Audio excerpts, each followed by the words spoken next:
Kembali bersama kami, pemirsa. NASA diam-diam mengambil langkah besar untuk melindungi bumi setelah sebuah objek antar bintang misterius menunjukkan perilaku aneh dan sulit dijelaskan. Objek tersebut yang diduga sebagai komet dan diberi nama 3I Atlas kini resmi dimasukkan ke dalam daftar ancaman yang dipantau oleh jaringan peringatan asteroid internasional atau IAWN.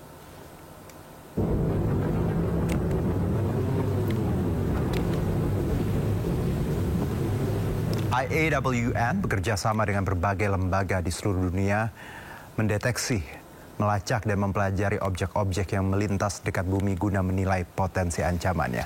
Menariknya, 3I Atlas menjadi objek antar bintang pertama yang pernah masuk daftar ancaman. Keanehan yang ditunjukkan oleh komet ini tak biasa seperti pada komet umumnya karena menampilkan fenomena anti-ekor, yakni semburan partikel yang justru mengarah ke matahari bukan menjauhinya. Temuan ini semakin memperkuat dugaan bahwa komet tersebut bukan sekedar batu es luar angkasa, melainkan sesuatu yang lebih kompleks. Bahkan mungkin diperkirakan kiriman dari peradaban lain. Di tengah berbagai teori dan spekulasi itu, NASA terus memantau pergerakan komet ini dengan penuh kewaspadaan, memastikan setiap langkah antisipasi dilakukan demi menjaga keamanan bumi.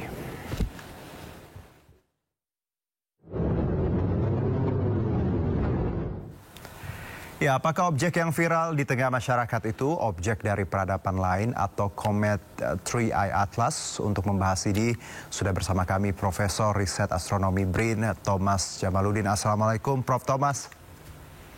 Waalaikumsalam warahmatullahi wabarakatuh. Ya, Prof, ini kan saya baca ya Prof, dari Juli ditemukan, diamati, September juga sempat naik beritanya, sekarang muncul lagi Prof.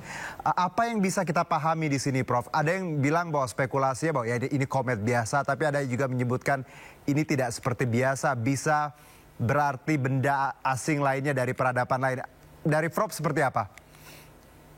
Ya, secara astronomi ini sesungguhnya hal yang biasa dan ini sesungguhnya bukan objek pertama ya dari antar bintang ya atau interstellar ya, atau di luar tata surya.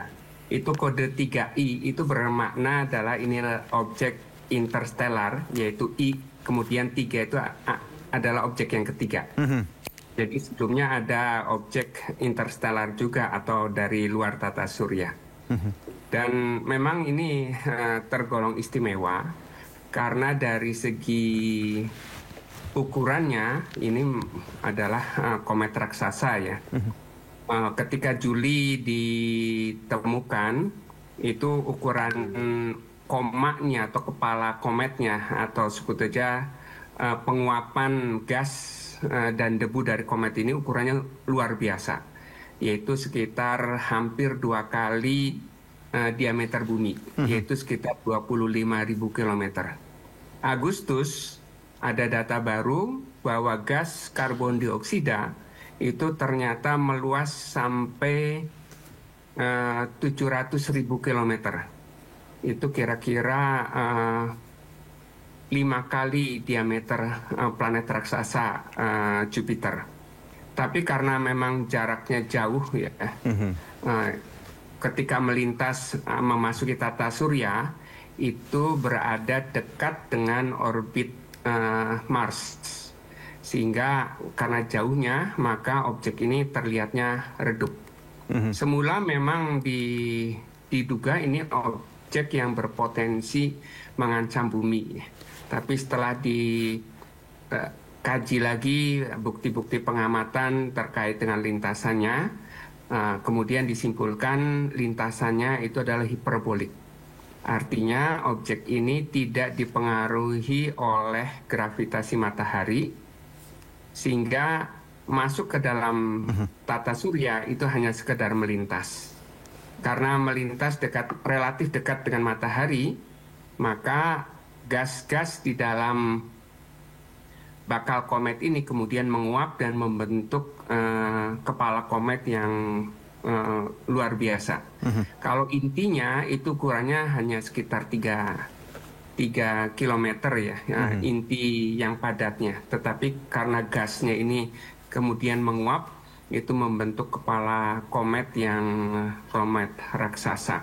Baik. Ya, memang kemudian diakui ini di media, terutama bukan media yang mainstream ya, di media sosial itu kemudian memang bukan hanya di Indonesia tapi di luar juga, yaitu mengaitkan dengan sebut saja alien. Karena memang pertama karena sumbernya itu dari interstellar ya, dari luar tata surya. Kemudian yang kedua ukurannya raksasa. Tapi kalau ukuran raksasa tidak mungkin itu pesawat alien ya. Kemudian yang tadi disebutkan juga yang arah ekornya itu anti ekor atau anti tail ya. Jadi biasanya kalau komet itu ekor komet itu menjauhi matahari karena pengaruh dari angin matahari. Tetapi ini kok arahnya mengarah ke arah matahari. Tentu secara astronominya ini bisa dijelaskan karena memang yang dominan bukan karena angin mataharinya. Diduga itu ada outburst atau sebut saja ada semburan gas yang menampakkan kemudian arahnya bukan arah menjauhi matahari. Jadi sesungguhnya secara astronomi tidak ada yang aneh, itu hanya ya objek yang justru menarik secara astronomi. Baik, Prof. Pertanyaan ya sederhana yang mungkin banyak dipertanyakan orang. Jadi kan arus informasi luar biasa ya, Prof. Ya ada mainstream yang seperti kita lakukan sekarang, ada yang social media seperti itu. Ini kan spekulasinya macam-macam, Prof. Kalau pertanyaannya, apakah ini berbahaya untuk kehidupan bumi, Prof? Ya, dari biasanya yang dihitung itu orbitnya. Bukan orbit saat ini, tetapi nanti kemungkinan masa depannya ya. Karena kalau posisi saat ini memang dalam posisi aman, itu jauh dari bumi, kemudian dekat ke planet Mars, tetapi juga masih dalam jarak yang aman. Nah, karena ini lintasannya itu adalah lintasan hiperbolik, artinya tidak mengelilingi matahari dan tidak berpotensi mengancam planet-planet, khususnya planet bumi, maka ini memang sudah dinyatakan bahwa objek ini walaupun ukurannya raksasa, itu aman ya, tidak mengancam bumi, tidak mengancam Mars atau planet-planet untuk saat ini ya, Prof? Untuk saat ini dan masa depan, karena dari segi orbitnya itu hanya sekedar melintas, tidak mengelilingi matahari yang berpotensi suatu waktu bertemu dengan bumi atau dan planet yang lain. Prof. Karena ini hanya sekedar melintas, ya secara umum aman. Kalau ada tanggapan ilmuwan lainnya, baik itu di US maupun di beberapa negara, bahwa tadi dugaan terkait mungkin objek peradaban lain, atau mungkin NASA juga mengambil ancang-ancang seperti itu, atau IAWN juga disebutkan mungkin melihat ini berbeda. Bagaimana Anda menanggapi mungkin ada beberapa perspektif lain, Prof? Ya, tentu kalau dari segi ilmuwannya yang ya sebut aja betul-betul berbicara atas dasar data astronominya, itu tidak ada yang menyatakan bahwa ini adalah objek yang berbahaya. Dan tidak ada juga yang mengaitkannya dengan alien ya. Jadi NASA tentu menganggap ini objek yang menarik untuk diteliti, karena yang pertama ini ditemukannya oleh fasilitas yang disebut aja difasilitasi oleh NASA, yaitu Atlas. Atlas ini adalah sistem teleskop untuk pemantauan asteroid, terutama asteroid yang mengancam bumi ya. Jadi ketika ditemukan objek yang ukurannya raksasa, walaupun intinya sekitar 3 km itu sudah lumayan besar ya. Itu kalau jatuh ke misalkan menabrak bumi, itu juga menimbulkan bencana yang cukup besar ya. Tapi ini kemudian disimpulkan orbitnya aman, tidak mengancam bumi saat ini dan masa depan. Kemudian ya dari segi astronomi memang ini Juli sampai dengan September itu karena masih teramati, bisa diamati dengan teleskop. Jadi itu memang diamati, kemudian memasuki Oktober itu tidak lagi bisa diamati karena berada di balik matahari. Dan sebetulnya akhir Oktober ini menjadi hal yang penting karena posisi komet ini paling dekat dengan matahari. Nah ini, tetapi karena tidak bisa diamati juga astronom tidak bisa melakukan apa-apa, hanya memperkirakan lintasannya. Baru nanti sekitar Desember baru terlihat lagi pada menjelang pagi hari ya. Jadi pengamatan lagi lebih intensif nanti akan dilakukan sekitar bulan Desember. Oke, Prof, kalau tadi kan perkiraan seperti itu dan juga hasil amatan dari banyak pihak termasuk ilmuwan dan juga NASA seperti itu, Prof. Tapi ada tidak, Prof, membuka opsi lain bahwa ini juga walaupun disebutkan aman, opsi lain memang masih terbuka, Prof, untuk ya mungkin ada tanda-tanda tertentu, Prof? Ya, opsi lain tentu semuanya kalau secara saintifik itu harus dibuktikan dengan data ya. Jadi tentu terbuka kalau memang ada data-data baru.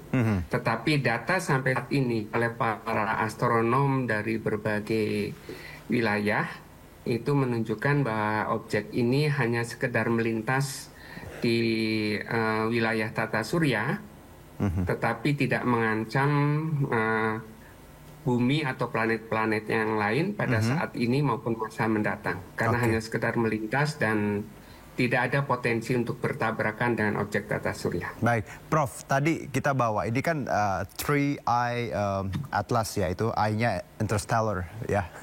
Baik, ini objek ketiga yang di luar tata surya, Prof. Ada juga menyebutkan yang saya baca, Prof, ini mohon validasinya, bahwa objek ini lebih tua dari peradaban atau umur matahari yang kalau tidak salah 4,6 miliar tahun. Kalau yang objek ditemukan ini disebutkan umurnya 7 miliar. Ini gimana, Prof, validasinya? Ya, karena ini objek ini dari interstellar ya, atau ruang antar bintang di luar tata surya. Ada dua opsi yang diduga, tetapi belum bisa dipastikan. Pertama, objek ini berasal dari disebut thin disk atau katakan piringan tipis pada bidang galaksi. Kalau ini berasal dari piringan tipis bidang galaksi, umurnya dekat-dekat dengan matahari ya, sekitar 4,5 miliar tahun, masih relatif muda. Sedangkan kalau itu berasal dari thick disk atau katakan piringan tebal dari galaksi Bima Sakti, itu adalah bintang-bintang yang umurnya lebih tua dibandingkan dengan matahari. Matahari tadi disebutkan umurnya 4,5 miliar ya. Nah, kalau objek-objek di piringan tebal dari galaksi itu sekitar 7 miliar tahun. Jadi ini memang masih terbuka apakah berasal dari piringan tipis, itu berarti umurnya kira-kira hampir sama dengan matahari. Tapi kalau berasal dari piringan tebalnya, itu umurnya bisa 7 miliar tahun. Dan semakin jauh dari piringan galaksi, itu memang bintang-bintang itu semakin tua ya. Baik, Prof, dengan demikian bahwa dari hal yang bisa kita simpulkan tadi bahwa ini objek melintas, hanya melintas seperti itu, tidak membahayakan kehidupan di bumi dan di planet-planet lain, dan memang umurnya juga tadi kemungkinan bisa sama dengan matahari dan bisa lebih tua dari matahari ya, Prof. Satu mungkin, Prof, ini kan kita tahu alam semesta ini luar biasa ya, ini ciptaan Tuhan yang maha besar ya, dengan segala keistimewaannya, Prof. Kita di Indonesia dan juga mungkin netizen dan masyarakat yang menonton, apa yang harus kita pahami ketika mendapatkan informasi seperti ini, harus validasi atau apa yang bisa kita kerjakan agar nanti juga kita tidak perlu tadi termakan hoax, atau juga harusnya literasinya juga lebih tinggi, Prof, dari Anda? Ya, objek tata surya dan juga objek langit yang lainnya, objek di luar tata surya seperti interstellar ini memang sangat menarik perhatian publik ya. Tapi memang sayangnya di era keterbukaan informasi, di era digital ini, peluang untuk disinformasi itu sangat terbuka. bisa direkayasa videonya, bisa direkayasa gambarnya, dan tentu narasinya juga bisa direkayasa. Itu sehingga sering muncul informasi-informasi yang sifatnya hoax. Baik. Oleh karenanya, memang ini tugas kita bersama termasuk media mainstream ya, untuk bisa mengklarifikasi atau mencari informasi yang benar dari institusi yang memang mempunyai kompetensi. Kalau di Indonesia terkait dengan keantariksaan, bisa dari BRIN ya, atau dari ITB yang mempunyai program studi astronomi misalkan. Jadi ya tentu menghadapi arus informasi yang luar biasa dengan potensi informasi yang keliru itu sangat terbuka sekali.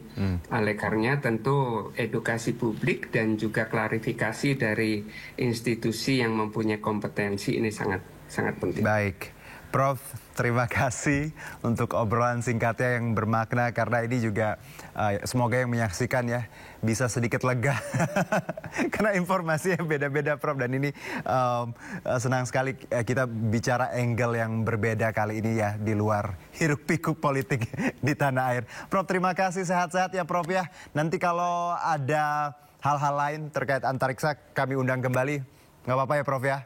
Ya. Baik, Prof, terima kasih, Prof. Selamat beraktivitas kembali.